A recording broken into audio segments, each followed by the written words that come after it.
Welcome to another Simple Dad TikTok tutorial. In this video, I'll show you how to search for a TikTok account on the TikTok website. If you're new here, then please subscribe to see more videos like this and don't forget to like this video. So if you're browsing through TikTok on your computer or your MacBook, then let me show you how to search for accounts on TikTok. So first you want to open up your Google Chrome browser or any other browser. Next you want to go to tiktok.com. Once the page loads up like this, you want to go ahead and tap on search account at the top. Now here you can search for any account. So for example, I'll search for The Simple Dad.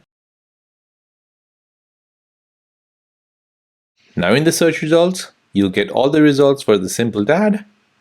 Now you can go ahead and browse through the results and click on the one that you think you're looking for.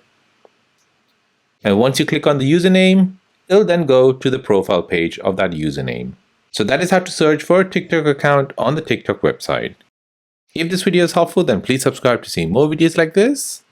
If you have any other questions, then please do let me know in the comment section down below. Thanks for watching and see you in the next one.